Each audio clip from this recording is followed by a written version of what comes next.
फारुक आबाद में corona virus के फैलाव को रोकने के लिए लोग घरों से निकलने से बाज ना आए, जिसके पेश नज़र गुज़श्ता रोज चीफ ऑफिसर बल्दिया जवेद अहमद चौहान ने दफ़ा 144 के नफाज पर सख्ती से अमल दरामद करते हुए मुकामी पुलिस के हमरा ऑपरेशन करके शहर से गैर ज़रूरी दुकानें बंद करवा दी और 48 दुकानदारों को मशरूत इजाज़तनामे जारी करते हुए खिलाफ वर्जी करने वालों के खिलाफ सख्त एक्शन लेने का फैसला किया। बिस्मिल्लाहिर्रहमानिर्रहीम। कोरोना वायरस से डरना नहीं बल्कि कोरोना के खिलाफ लड़ना है।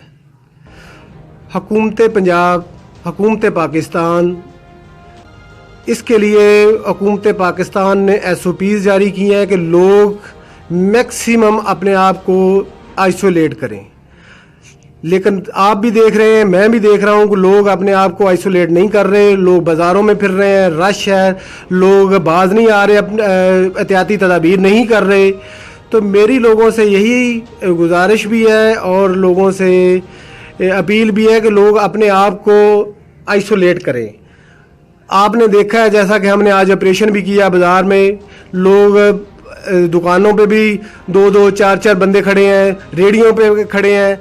गवर्नमेंट ने जो स्पेसिफिक दुकानों को इजाज़त दी है, वहाँ पे उन दुकानदारों को भी चाहिए और शहरियों को भी चाहिए कि अपने आप को, जो हुकूमत ने एहतियाती तदाबीर अख्तियार करने का कहा है, वो एहतियाती तदाबीर अख्तियार करें। इस मर्ज का एक ही इलाज है, एहतियात।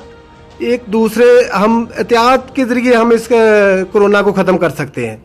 और आपने देखा है कि जिस तरह हमने ऑपरेशन किया, लोगों के बेशुमार इंक्रोचमेंट के खिलाफ लोगों का सामान भी हम उठा के लेके आए हैं। ये किसके लिए है? लोगों की जान बचाने के लिए, अपनी जान बचाने की।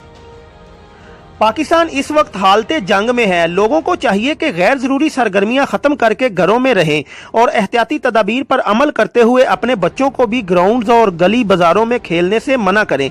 जो लोग अपनी जानों को खतरे में डालकर काम कर रहे हैं, इनके साथ तावन करें। हालात का तकाजा है कि कोरोना वायरस से मुकाबला करने के लिए मजबूत हिकमत अमली के तहत हर फर्द को अपना अपना किरदार अदा करना होगा। कैमरा टीम के साथ राना मोहम्मद अदरीस, तहकीक न्यूज़, फारुक आबाद।